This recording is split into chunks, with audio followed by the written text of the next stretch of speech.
Hello and welcome to the first ever live chat that I've ever done on this channel. And to start off with, I must apologize for the video quality, which I know isn't particularly good. The camera I've got, well, it's on the computer.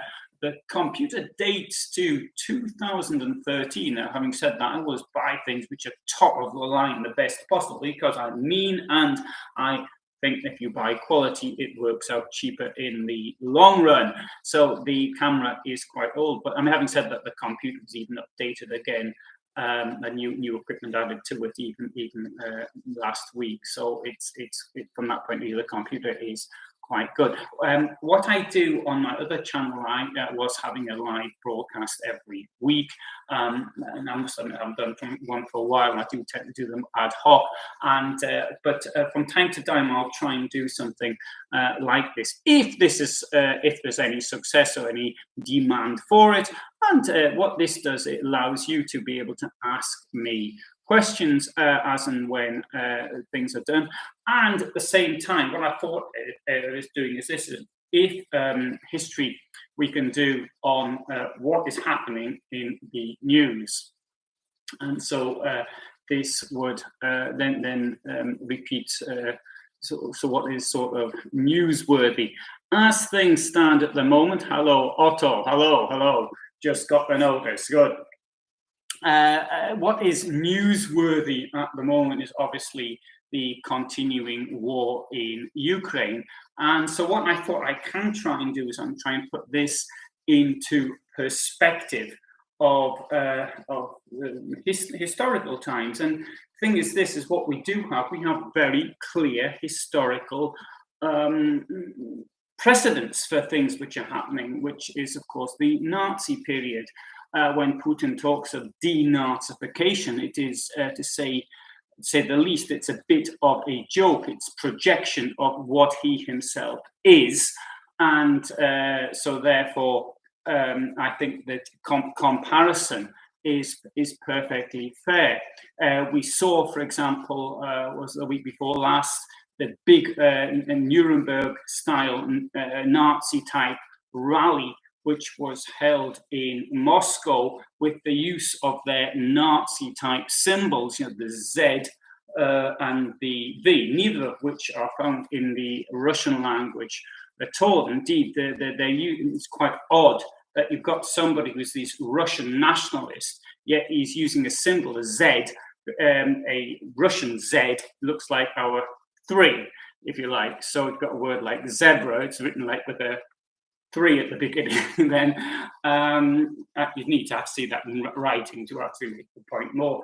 But so therefore, what we can clearly, and the excuses used for the imperialism against other countries are used that Hitler said that this was the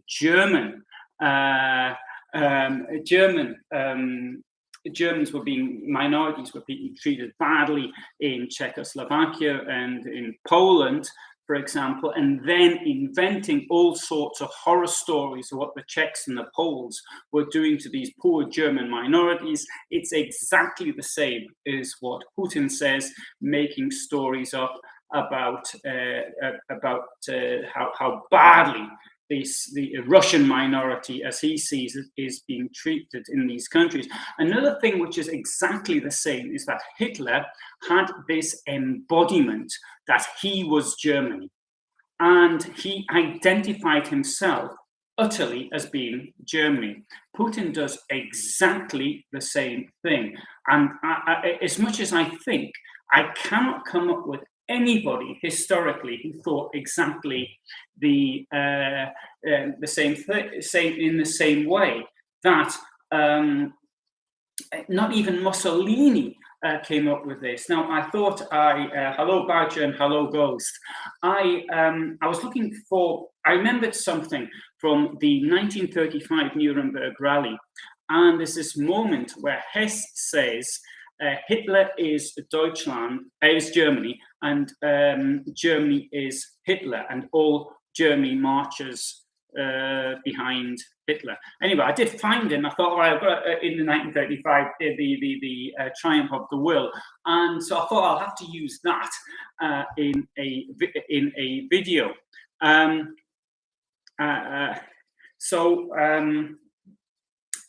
This, I think, is something which I utterly see as being part of what is happening. Now, Otto's just writing that British intelligence has found increasing evidence that Russian soldiers are destroying equipment, and they're calling it self-sabotage.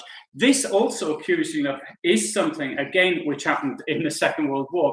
I mean, you see it, for example, the Soviet army in 1941 did things of this nature.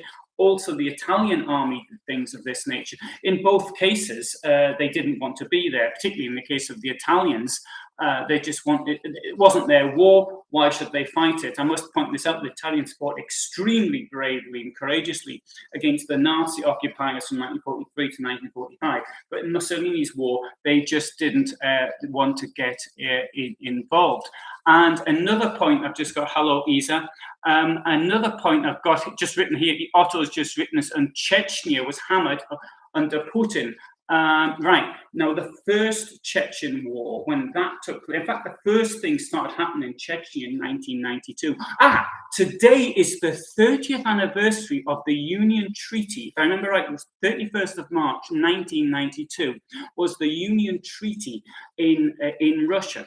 And so every sort of republic, and there are, I think it's 86, I can't quite remember the exact number now, but about 89, I think there is now.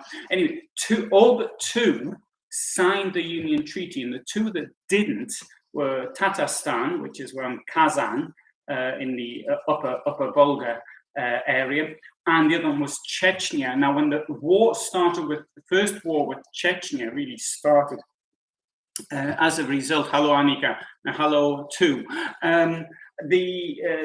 When Russian tanks went into Grozny, and they were ambushed in the center. And I think that's often seen as being the beginning of this conflict. A peace treaty was agreed upon in 96, but in 99, the Second Chechen War started.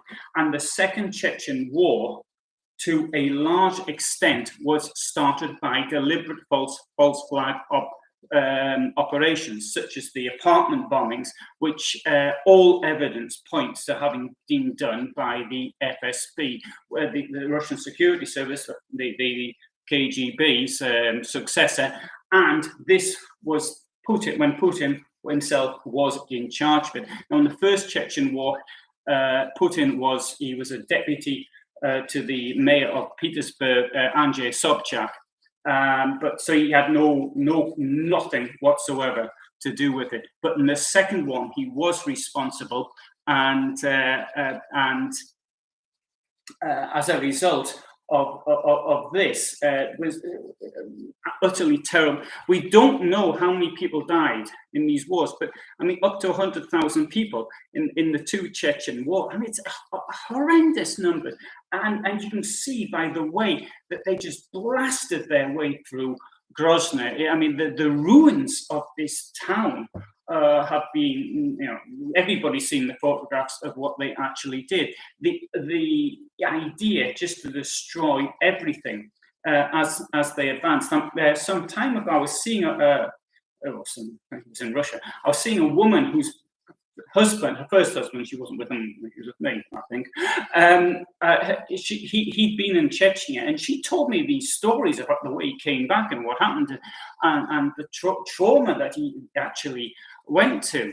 And so, therefore, it's horrendous for the Russian soldiers as well. And there is another similarity between these two wars and the Georgia operation, as far as I can see. But the Chechnya war, and as far as I can tell from Ukraine, is this, that it appears to me, and maybe I'm completely wrong, but it appears to me that the soldiers which are being sent to Ukraine and were sent to Chechnya were not from the large town. So you won't, if you've got family in Moscow or Petersburg or somewhere like this, then they won't be going. They seem to be being sent from small towns and villages, somewhere like Siberia or somewhere like that.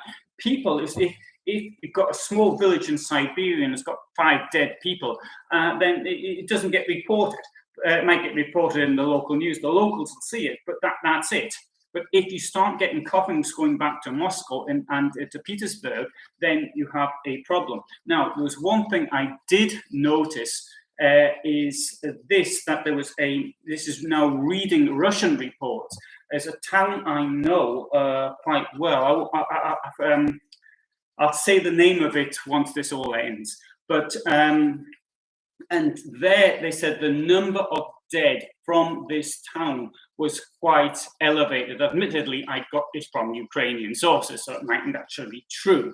But you know, I even thought, well, what do I do? Do I contact the people I know in this town and say how sorry I am? Sorry, I'll just have a quick look at some of the things. Now, Badger writes, I wonder why Russian soldiers didn't blow up their abandoned tanks, and makes no military sense. Yeah, I'd have to point out, Badger, that to blow up a tank is not that easy. I know of one thing from the Falklands War, and it wasn't a tank that had to be blown up, it was a piece of kit. And they realized that they were about to be likely to get captured, so they had to blow something, and they couldn't do it. So it's not that easy. Now, a tank to blow up a tank is really very, very difficult. So even, you know, you've got one of the strange things about these Russian tanks is that you've got the here's the tank. There's the tank. You've got the turret on the top. Here's the turret thing on back. There's the turret with the gun.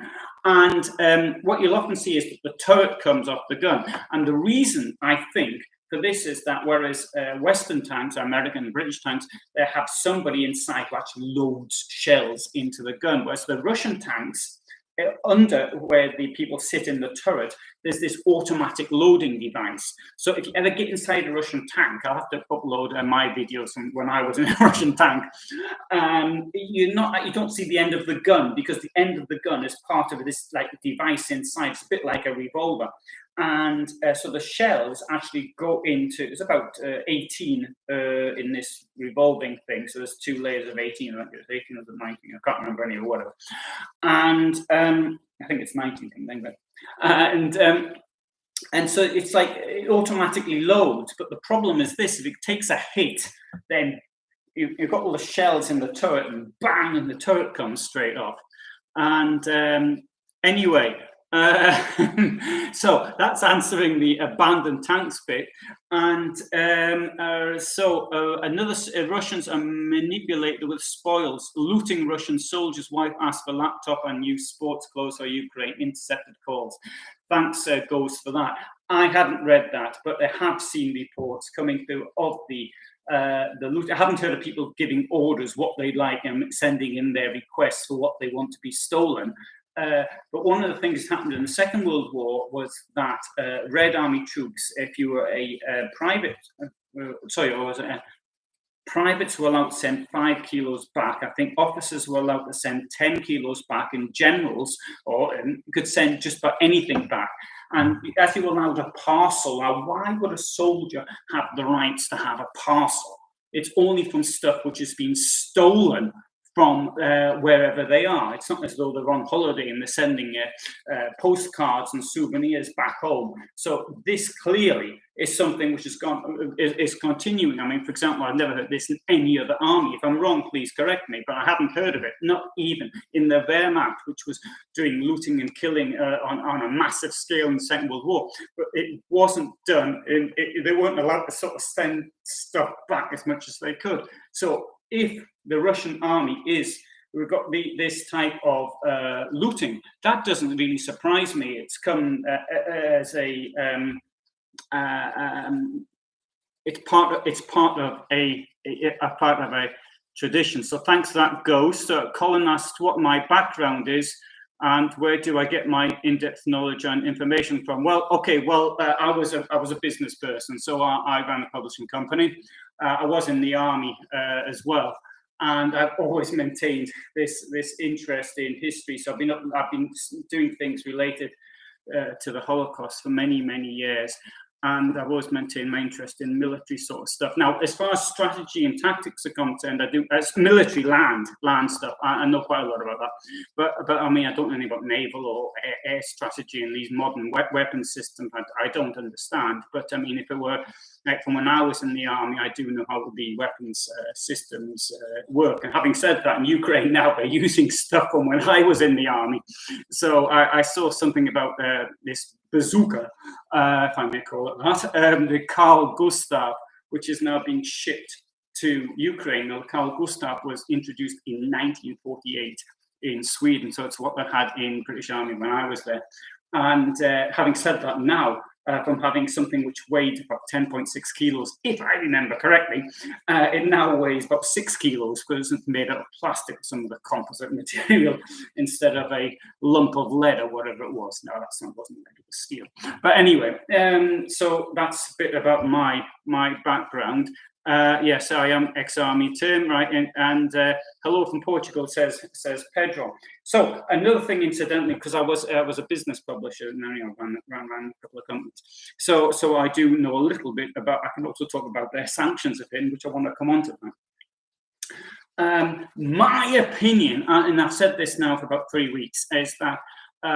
Getting over 3 weeks. I think that the Russians will find that they cannot advance. Now, the problem is this: is what we've got. Ukrainians have shown themselves to be absolutely fantastic in defense, and the Russians have shown themselves to be totally useless. Having said that, we have a same problem, and I know it's wrong to compare with the war that happened in 1939, but we have the same situation that existed in Finland in 1939, whereas the first Soviet attack was a total disaster, where the losses were far greater than what they are today in Ukraine. But once they sort of had to think about it, pulled themselves together, they were able to attack, and then they were able to defeat the Finns in March 1940. So what bothers me is that the similar sort of thing will take place. Now, the Finns did counterattack in December 1939, and the Finnish counterattack was largely a failure. I think the maximum advance was only like a couple of kilometers or something. So what I see now, Finns have got this fantastic display of weapons which are for defense, and it very much reminds me of the situation that existed in 1973 when Egypt attacked Israel across the Suez Canal. Egypt got a very narrow bridgehead across the Suez Canal. Israel, which has got this tradition of like a cavalry charge attack with tanks, which is precisely what it did, and it was defeated decisively with the missiles, because there was such a density of missiles. As that war progressed, what we had was a situation where Israel was able to knock a hole through the missile defenses, allowing the aircraft to operate. And once they did that, they managed to humiliatingly defeat the Egyptian army. In fact, it managed to completely surround a very large part of the Egyptian army. So the idea at the time was said that this couldn't happen in Europe because they could never get the same density of missiles in one place. What I think has happened here, and this is just my interpretation, looking at it, sorry, I should have brought something to drink. This is just my interpretation, but the amount of, if you look at how many kilometers of front there's huge areas of front, and when you sort of hear of saying, oh, delivered 200 Javelin missile launchers or something like that, well, that's not going to go very far. And so they must be very much concentrated. Now, there's two things important here. The first thing is that the Russians are on the roads. And the second thing that's important is this: they haven't been using the fields because it's been too muddy and they get bogged down. It's a bit strange that tanks today are getting bogged down in the mud. But the land is now going to get hard again, so it's not going to be so wet, and they'll be able to advance across the fields. That's going to make defense by using these missiles much more difficult. Another thing is the Russians have shown themselves to be completely useless when it comes to combined arms. Use infantry today, infantry and helicopters, to protect tanks. So that is something which the Russians have shown themselves not capable of doing. And another thing is that the Ukrainians do not have the equipment to make solid advances, in my opinion, as far as I've seen. Okay, Amit writes, in this world, one needs to be more vigilant where one's mind is directing towards us. There are many bad influences that try to influence us without our knowledge. One needs to remain aware. Yes, that's true. And Mike asks, any truth to the story that Russian soldiers are suffering from radiation sickness after forced to dig trenches in the red forest of Chernobyl exclusion zone? I have no idea, Mike. I have not heard anything like that. So, Ghost says, I don't buy the common excuse that Russian people don't know what's going on in Ukraine. Right, good. Today or yesterday, there was an opinion poll in Russia that showed 83% support for Putin. I must explain it. It's not 83%. Now imagine you're in Russia with everything that's going on. Somebody from Kantor or one of these other opinion polling firms rings you up. You don't know who the other line is, and says, "What do you think of President Putin's performance?" What are you honestly going to say? I mean, it surprises me that it wasn't 100%. I mean, there's no way that if I took a call like that, not knowing who it is, that I'm going to say what I really think. So you cannot believe the polls. Now, I have deliberately not been in contact with people in Russia. Okay, I sent a couple of messages, but it was totally, nothing that I didn't even write in code. A couple of people I thought might understand what I was saying. And I do not believe for 1 second, of course, also that most people don't know what's going on. My own opinion is that this war is very unpopular. If it's 83, I think it's probably 83% of population. I don't think 83% of the population would be against Putin. Putin is popular in Russia. And it's even with people. I would say this is maybe I'm not hanging out with the working classes in Siberia. So people I know tend to be, how should I put it, a bit more office type working people, that type of person. So it's not fair for me to judge the people I know. But in my opinion, it's Putin's base support of the main victims of his policies. These are the people who have been stolen. Well, stolen is not quite the right word, but defrauded by Putin's regime. So, but they're the ones that are giving them the support, same as the Nazis. It was mainly people who most of the Nazis actually stole from. Mike says that sick Russian soldiers being removed to hospital in Belarus. Yes, absolutely. Nothing but Belarus is that this morning, the Russians started firing missiles from the airport in Brest-Litovsk, Brześć-nad-Bugiem. That is about 12 kilometers from the Polish border at Terezpol. Very, very close. I think this is done deliberately. Now, this airport is approximately 50 kilometers from the Ukrainian border at a place called Shutsk, I think it is. Shutsk, yeah. And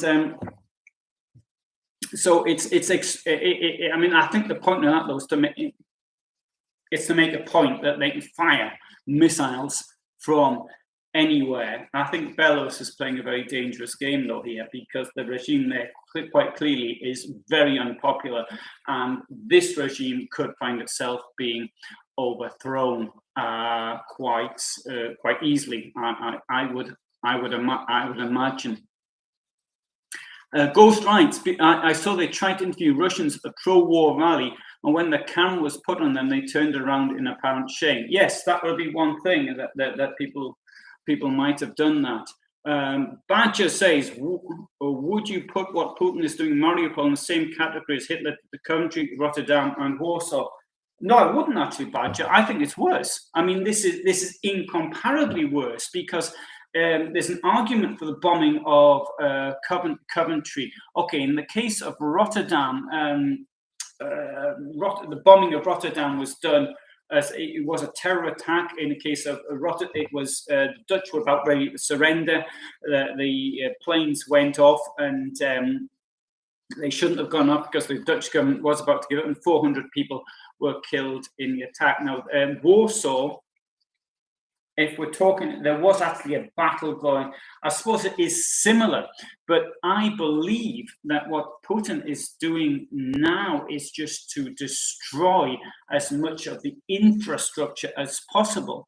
And there's two reasons for this. The first thing is to create a refugee crisis. Now, that has two benefits as well. First of all, it puts pressure on those countries which accept these refugees. That's the number one reason. But the second reason is a form of ethnic cleansing. I hate that word, but ethnic cleansing could mean to murder people, or it can just mean to get rid of them, force them out.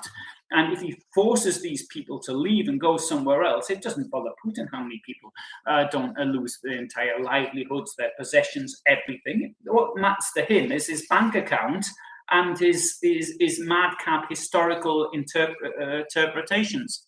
So, and we see this also. We saw that the attempts to destroy the economy in Grozny or in Chechnya, which quite honestly doesn't make any sense because Russia had every intention of occupying it, or in Georgia, which Russia didn't have the intention of occupying. It's already occupying South Ossetia and Abkhazia, but it didn't have the intention of occupying the entire country. So therefore, in my opinion, the aim of destroying places like Mariupol is to create refugees. It's to make an example to show that they have every intention of, they don't care what happens to people. And and once they got rid of the people, then it's land grabbing. There's nobody living here, so we're going to take it. It's a bit like Stalin once said about East Prussia.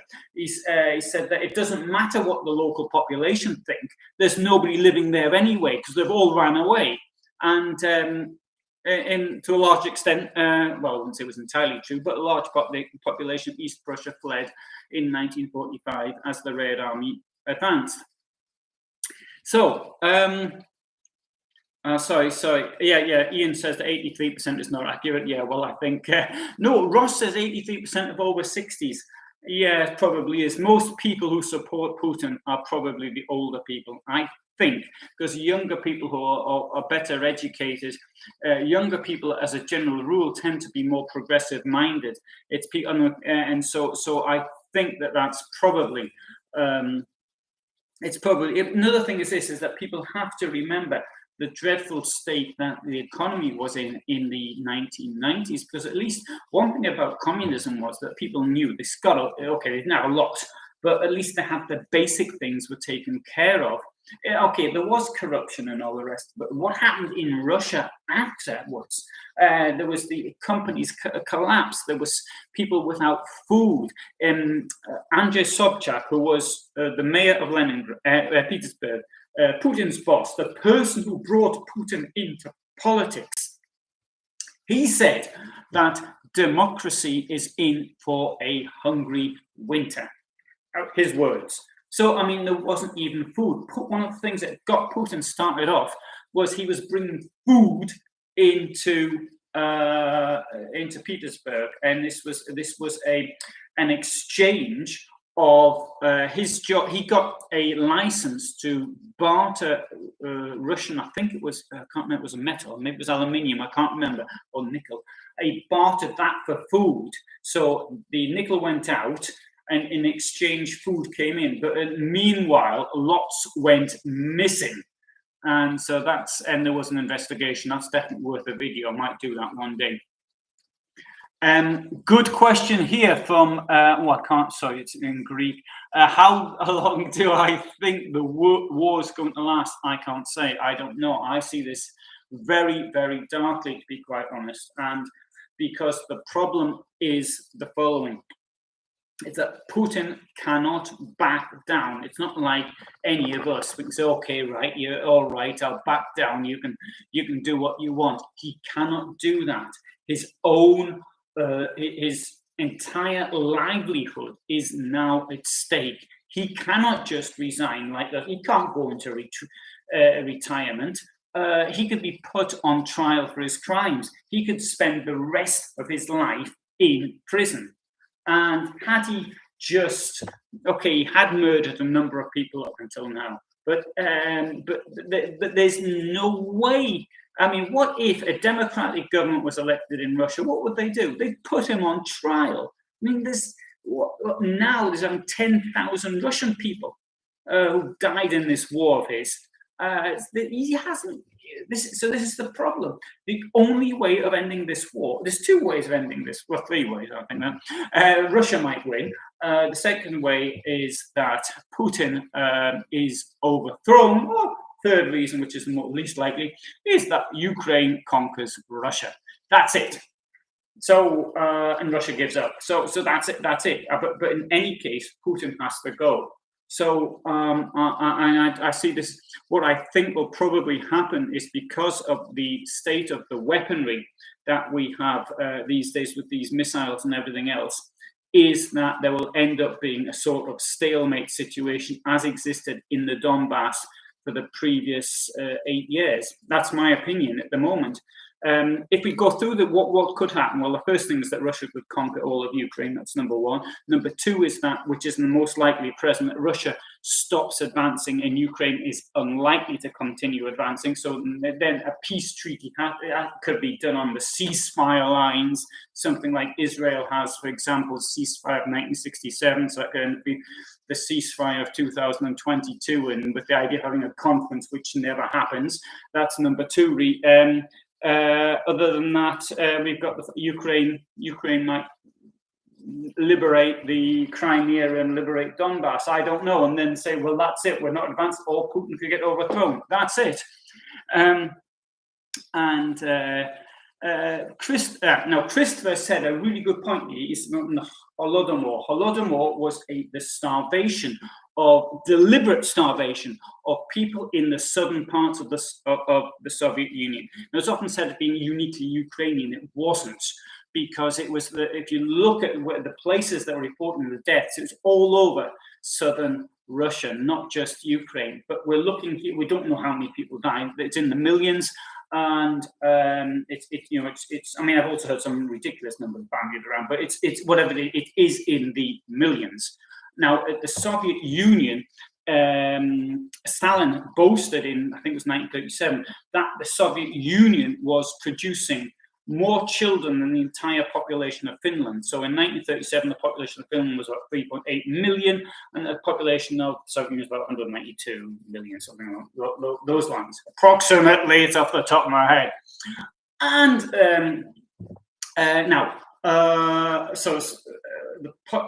this starvation won't be happening here, though. It'll be happening in other countries.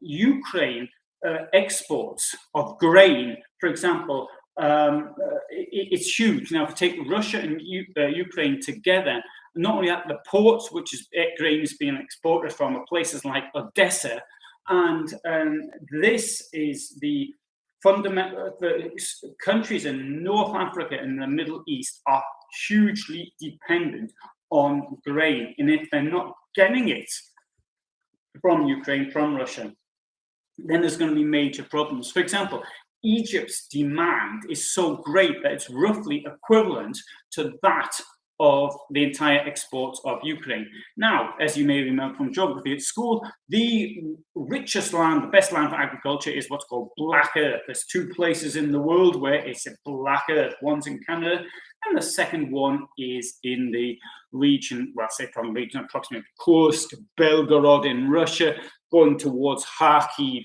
in Ukraine. So this is the richest agricultural land in the world. Now, with there's a number of problems here. They've got the infrastructure's being destroyed, and the second thing is that the Russians are using creating minefields. 3 or 4 days ago, I noticed, when I was going through all these Russian sites and all the rest of them, I noticed that they were using mine-throwing rocket launchers. So I thought, I'll do a video on that, and I thought, I don't know if it's entirely within my, I don't really know that much about it. But then I noticed in the Daily Telegraph today, something I don't normally read because it tends to be a load of nonsense. But in this case, I know it wasn't a Telegraph, that they did an article on it. And not only that, but the things I didn't know about these mines, which are being used, they're seismic mines. So that's to say that these rocket launchers will throw the mines out, the seismic. So if somebody comes walking nearby, the mine will shoot up into the air and then it explodes. So completely new technology, and this is incredibly dangerous for many years. I noticed on my Facebook site, I wrote about somebody who was killed by a First World War bomb, and I did this about 6 years ago. So 100 years after the shell was fired, it blows up and kills 2 people in Belgium. So this land, the richest agricultural land in the world, but large parts of it could be unusable because of this war. And the effect will be felt all over the world, but we felt most by these people who die of, not die maybe, or go hungry. But I think the famine could happen. I mean, that's a bit outside my knowledge, but what I can say, looking at statistics, what people eat, that there will be major problems. Pedro writes that people like Putin because he made the economy better. He didn't make the economy better. I would say it was a bit like Hitler in as much as this isn't much, it's an unfortunate comparison in this case, but both of them came to power at a time where the economy was getting better by itself. So Putin came to power in 2000 and he benefited from the increase in the oil revenues. And also another thing is that, Putin, under Putin, people were paid on time. Yes, that's true. And so, yes, people, the economy improved. The economy under the time that Putin's been in power, something like 14 times. Got a good question here. What would happen if Finland wants to join NATO? Well, Finland's already said that it will join NATO. This will increase the border between NATO countries and Russia, because Russia claims it's surrounded by NATO. Well, it is surrounded if you don't include 99% of its border. But this would increase by 5 times, something like that. Finland should join NATO. Yeah, I agree with that. Otto wrote a famous quote from Hitler about Ukraine's farmland, something, how can a country have the best soil for farming? How can a country have the best soil for farming? There's a better phrase, but in German. Yes, well, I sort of missed that one, sorry. Hello, Annie. Hello, everybody. Why haven't Ukrainians blown up the 4 Russian pipelines across Ukraine being used to deliver Russian oil and gas to Western Europe? Will they do it since Putin wants payments only in rubles? Now, today, what I thought I'd talk about was this thing about payments in rubles, but I've gone completely off the subject as far as that's concerned. Never mind, maybe I can come back to that later. I don't think there's gas currently going through that. I don't know, I don't know, but I don't think that it's actually in use.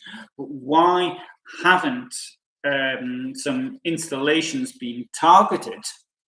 I can't answer that question, but I think if I were in the Ukrainian army, I would be seriously considering targeting the way Russia is actually gaining its money. And I think looking at hitting wherever, if that's now become a target. So if Russia thinks it can sort of shoot at places like Yavori because there's a pile of refugees there as well as a NATO base, then I think that hitting Russian infrastructure like that is fair game. And I'm sure they've thought of that, and they put all sorts of protection in around where the oil is and all the rest of it. I'll come on to the rubles thing later if anybody wants to hear about him. Right, Ian writes, Boris Johnson's role as Prime Minister was fragile under serious scrutiny. The war's moved the spotlight and perhaps saved his job. Yes, maybe, yeah. To my opinion, I think that we've got some dreadful leaders at the moment compared to others. The one leader who's important, though, is one of the best ever, and he's in Ukraine. I think for some of the others we've got at the moment, I'm rather bad. And sorry, I'm just sort of reading here. Anatoly Chubais, yes, made the hard work and Putin got the credit. Pedro writes that. When Anatoly Chubais mentioned his name, I thought, hey, there's somebody from the past. He didn't lose his job, he resigned and went abroad. But I didn't realize that he was still had an official job in Russia. So Anatoly Chubais was seen as the architect of privatization, and this is now going back 30 years, but so he's still there. Christopher writes, the best year's grain crop is in Romania. And it is a problem that here in Europe, we are dependent on Russian gas. That's why I'm being extremely cautious about what I use. Tomorrow I'm traveling. I'm not going in my motorhome. I am going in bike. I'm going by train, and then somebody else has taken the rest of the journey. But I'm trying not to buy. I've got everything here's turned off. For example, I've got no gas on or anything. So I'm trying to do my bit. If as Russia sanctioned, the US will be dependent on its supply. The Russia is sanctioned, but the thing about the sanctions is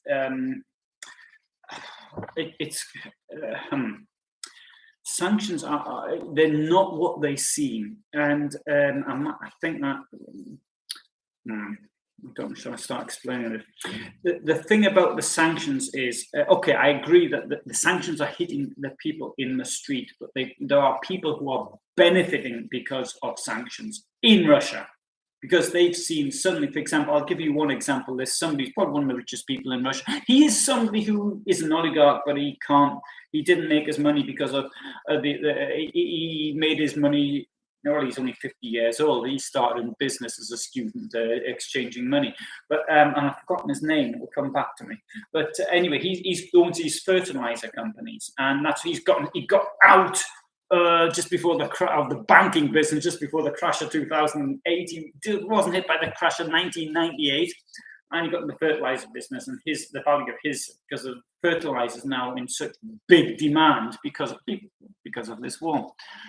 Anyway, so Saddam Hussein refused to trade in dollars. The US decided that Iraq and used this to start an illegal war. Sorry, I missed that one. The thing about, I'll explain a bit about this. But the ruble, now this has, Putin's demanding payments in rubles. Now, the point of this is the following. This is for home consumption. Now, the contracts are stipulated in dollars or euros. Now, and so therefore, that is what they should be getting paid in. Now, if they get paid in rubles or they get paid in euros, it doesn't make any difference, because when Putin got the answer no, that's it, he backed down. He thought, okay, in that case, we'll just exchange it when it comes here, and which is precisely what they're doing anyway. Now, the Gazprom bank has not been sanctioned. And the reason it hasn't been sanctioned is because that's where payments for gas and oil are actually made. And now, the idea is that ruble crashed from roughly 80, I've got off the top of my head now, 82 to the euro, fell to about 147 to the euro. It's now trading at around 90 to the euro. So it's almost recovered completely. Having said that, this is not because of the strength of the ruble, but rather, because some inherent strength. It's for a number of reasons, external reasons. The number one reason why the ruble has recovered in its value is because of the interest rates in Russia, which have gone up to 20%. That's the number one reason. And the second reason is because speculation, because of this request for to be payment in rubles. Third thing is it's because of the controls which have been placed in Russia.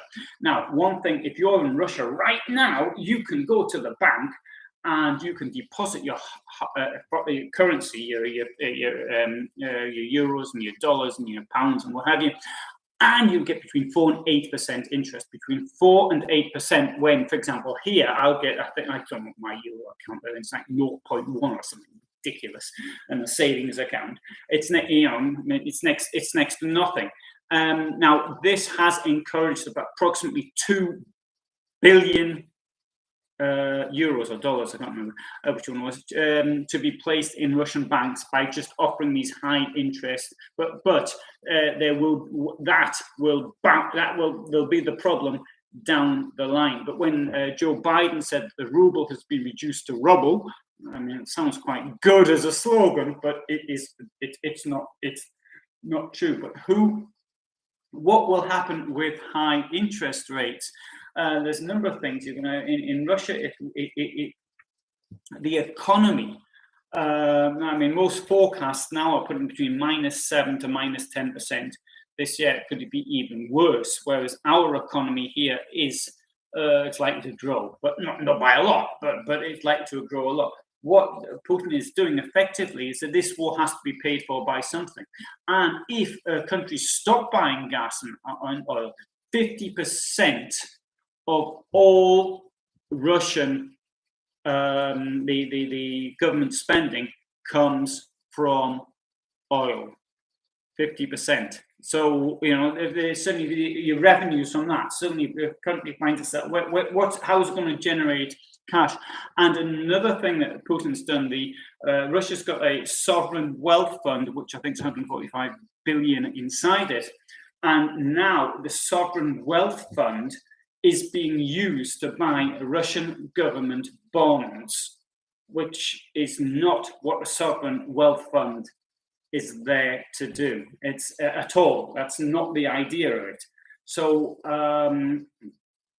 anyway, I might come off the point a bit there. Oh, sorry, I always come off the point. But right, I'll have to go back a bit. And so, right, oil prices, will they go up or down? I think they went down today. I didn't check, but I saw something that said that they've gone.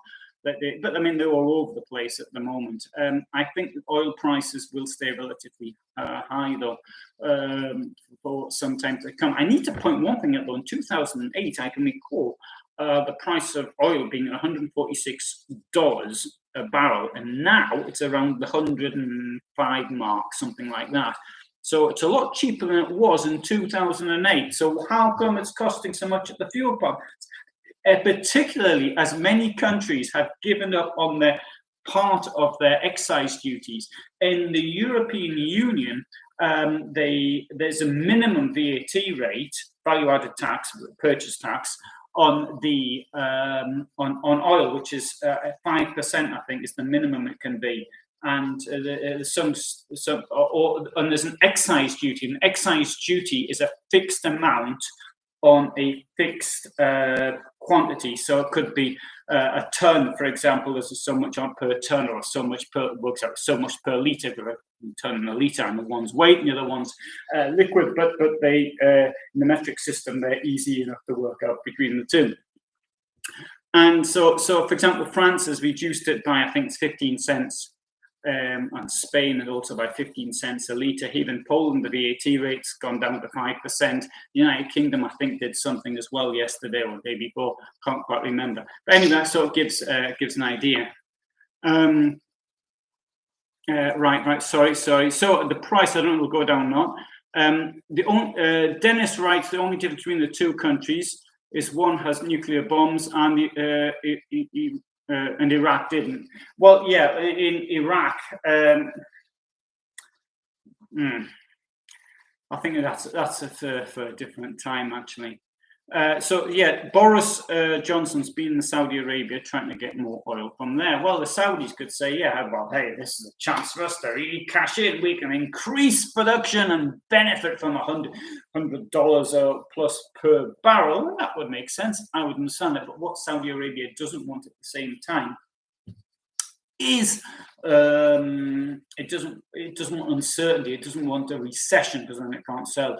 So it's got this problem. Also, Saudi Arabia and Qatar have got this argument between the two of them, and so that also adds a little bit of difficulties to the whole thing. Another country which hasn't been added in this is Iran, and I think that. Although I really don't know, that's far too far off the. What do I think of Modi's actions? Writes Colin. So far, I don't really, Modi, India. So I don't really have opinion at the moment. I haven't formed. I do watch occasionally watch Indian news services though, and why no sleeper cells for Ukraine acting inside Russia's borders? Asked Lorna. Yeah, I bet there are sleeper cells. I bet there are lots of sleeper cells. One has to bear in mind, of course, that in Russia there's probably a great deal now of fear because there must be resistance to Putin from once. The trouble is the resistance has been, the opposition has been beaten into submission. This isn't as though there's someone is just suddenly going to appear. And this is another similarity between Nazi Germany. In Nazi Germany in the 1940s, or even earlier than that, when British intelligence was receiving requests from the people in German resistance in the military in 1938 for assistance, and it was refusing to give it because they couldn't see these people who were coming to it as potential leaders of a new Germany. And as far as Russia's concerned, we know the names. I believe that one day Navalny will be the president of Russia. I believe that, but it's not likely to happen at the moment, and the only place that could get rid of Putin is probably from the military. And another thing you see with Putin is you get people to sit at the other end of the table. So they're like what, 4 meters or 5 meters away from him? No, 6 meters away from that. And they're sitting at the other. So I mean, they're not going to lunge at him with a pocket knife or something like that. It's just not going to happen. And he's probably so well protected that there's no way, even a suicide bomb or something like that. He's got. It's not likely, and not likely somebody's come to him and say, "Look, Vlad, we've had enough of you. You're out." In 1941, it was, I think, the 30th of June 1941. I think I got the date wrong. I think it's 30th. Was it? No, was it 28th? Anyway, it was one of them dates, 29. Anyway, sometime on them, there was a group of people, including Molotov and Zhukov and others, who went round to Stalin. And Stalin thought they'd come round to arrest him. So they went round to his place, his dacha, which is outside of Moscow. Stalin thought they'd come to arrest him. But they said something, well, instead of doing all that, perhaps you could form a defense committee. Oh, yeah, that's a good idea. And you can be the head. Yeah, good idea. So Stalin, that was one way of getting rid of him. Now, the problem is, as I understand, because I don't know what the Russian, how the Russian army is made up, but it seems as though there's two security setups in Russia. It's got the FSB, you've got another internal security system, and they're fighting amongst themselves. But because Putin is so well protected and people are so frightened, it seems as though they're not actually talking amongst themselves. I don't know. I'm just totally. I've got no idea. I mean, you may as well just ask the dog what the because it gets just as much of a sensible answer from the dog, even though she's no longer alive. So it's, yeah. Ian says the geographical diversity on this channel is fantastic. Indeed, it is. And okay, now Pedro writes something, and this is really sort of thing for a conclusion more than anything else.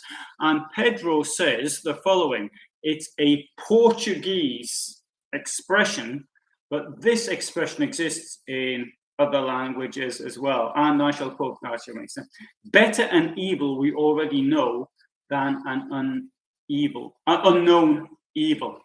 Better the devil you know than a new devil. The problem is, we've got this devil who's in power right now. We cannot be certain of his mental up here. He's clearly had these ideas for many years.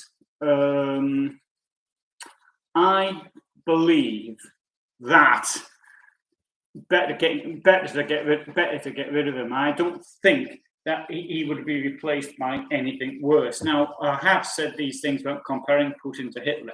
It is true that Putin has not got the same racial ideas. Now, I know if you have dark skin and look as though you come from the Caucasus, then you are treated as a second-class person in Russia. Yes, I've seen that, I've witnessed it, I've seen them, people being stopped in the street by the police. And for me, looking as though I'm Russian until I open my mouth, yeah, that's please didn't bother me. But yes, that's true. But these people are not being treated in such a way that is probably less racism now in Russia than there was, for example, under the Soviet Union, where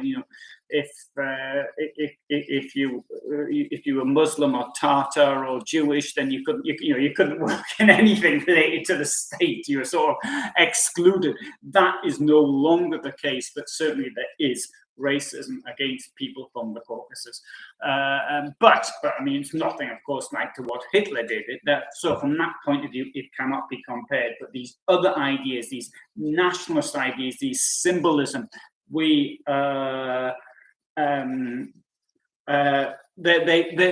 roll Nazi, the same Nazi ideologies. And okay, you could say, well, Mussolini was somewhat similar as well. So anyway, Dave asked, do I think the Bayraktar, I learned today I was apparently pronouncing that word wrong, but I forgot what the correct pronunciation is now. Bayraktar TB2 drone and other small in general will play a bigger role in Russian EU forces going forward. Yes, I certainly do. I mean, if you during the Azerbaijan Armenian war, I was in Germany. I thought, I could start doing some reports on this war as it goes ahead. Now, I spent quite a lot of time actually on this thing, so I was studying it in the past because I was thinking, how come Armenia doesn't do a peace treaty? It is absurd. I mean, as soon as Azerbaijan gets a chance, it'll smash Armenia. Armenia hasn't got a chance. Armenia should be doing everything it can to get a peace treaty while it can still get a good one. So anyway, so when this war started taking place, I started looking in quite a lot of detail. And what really surprised me was how important the drones. Now, in my time when I was in the army, when I did sort of my training, I mean, there weren't drones. I was amazed then in the Azerbaijan-Armenia war. But now it is absolutely incredible, the effect. The thing is, they haven't got many. And another thing I'd like to point out, I don't know how many these drones there are, but there was only, I think, 50 at the beginning of the war. When Biden talked of this big arms shipment he's going to do, he mentioned 2 million rounds of ammunition. Now, 2 million sounds a lot. But, 2 million, how many rounds do you think one person likely to fire in a day?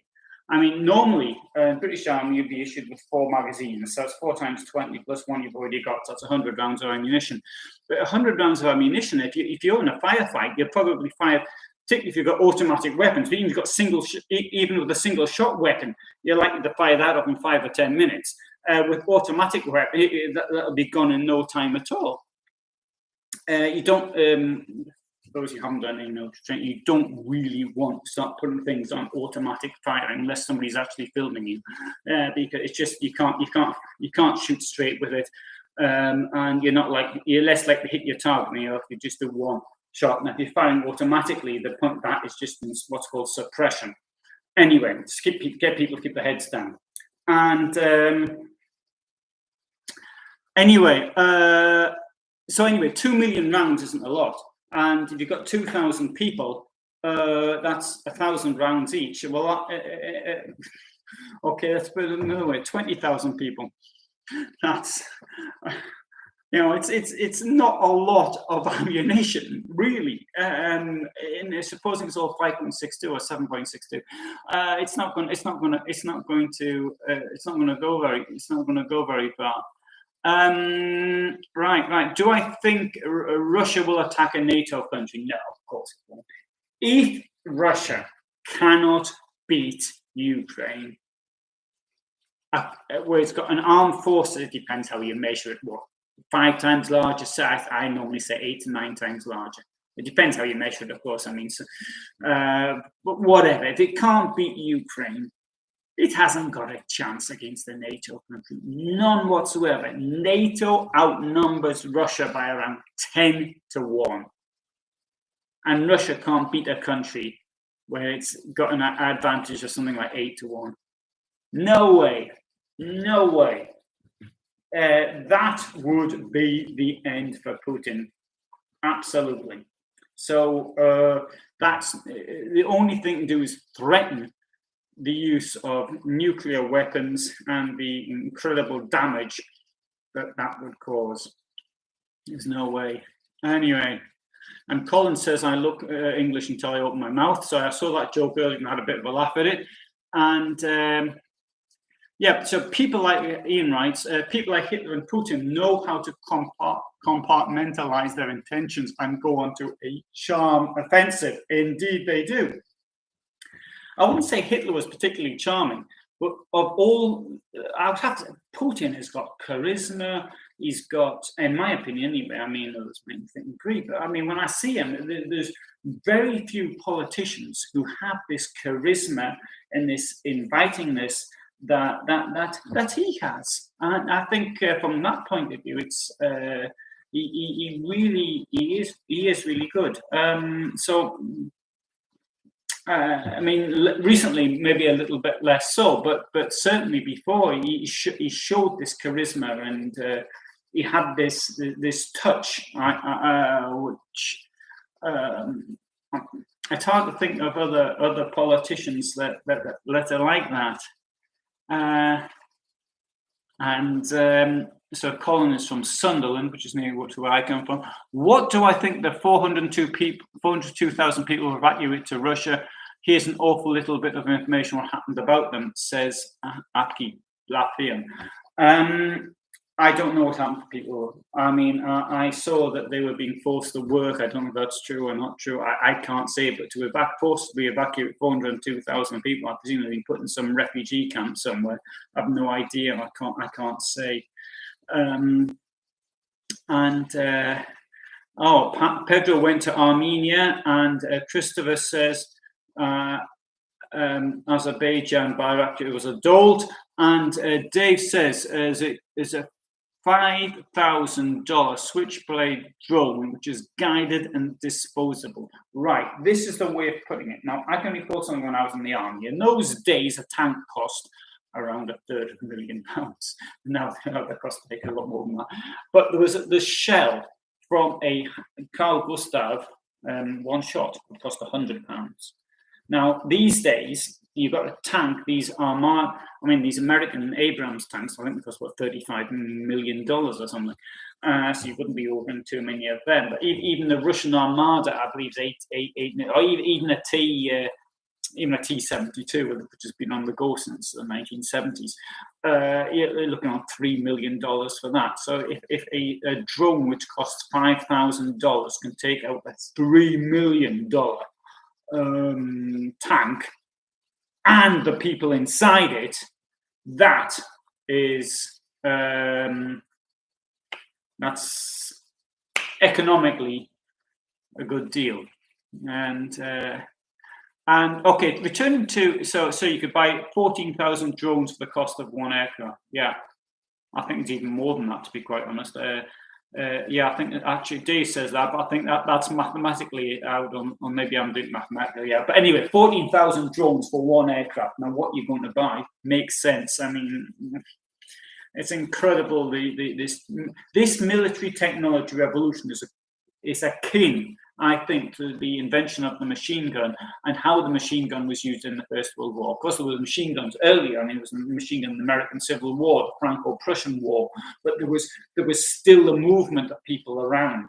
Whereas by the First World War, with the trench plus there's enough machine guns to go around.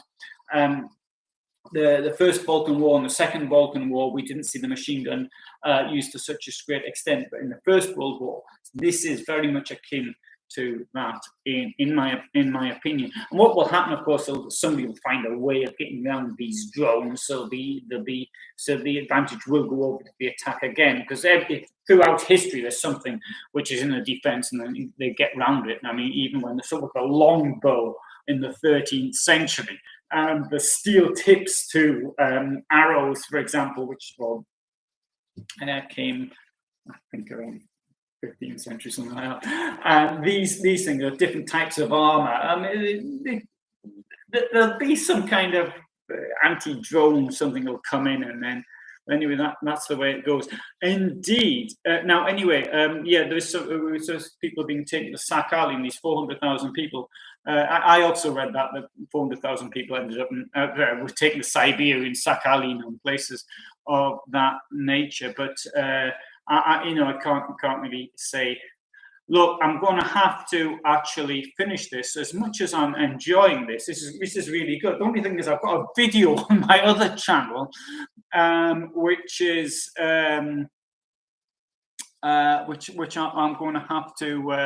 which I'm going to have to do. This has been actually. I really did think I don't really want to do this type of thing, and I thought about it. I thought, well, I'm traveling tomorrow. Oh well, I'll do it. I'll just finish off the month with something of this nature. So I found this it's been really interesting actually, and to always have this contact. But I'm afraid I'll really have to go over Thanksday. I'll try. And I live in the easternmost part of Finland, about 50 kilometers from the Russian border. Before Christmas, most Finns were not that keen on joining NATO. Now it's 61% for NATO. Okay, right. Okay. I've got a question to certain Hans Joachim Marseille in the future. I don't even know who that is, so I won't be doing that. So thanks to Pedro, Isa, Colin, to Phil, Dave X, Annie, Colin, Apki, and everybody else who was here today, and Nasty Nate, so if you're interested in motorhomes and RV travel, then that is going to be a live in 6 minutes time or 8 minutes time. That'll be a completely different subject, which I'll be discussing in that video. I'll have to do this more often. I might do something tomorrow, but it's a bit. I've only got this channel's on my computer, and I'm traveling, and so I'm not going to take my computer with me, but I'll be taking just my telephone, and I haven't. With the app, I've only got my other channel on the app. You can't have two channels on the app. If you can, I haven't worked out how yet. So, all the best. Thanks to Colin, Ian, Annie, Ghost, and everybody else. Thank you. So, all the best from me in Poland. And I didn't tell. I'll tell you about the Falklands War in the next video I do. So, thanks for watching, and I shall end the stream now. Bye.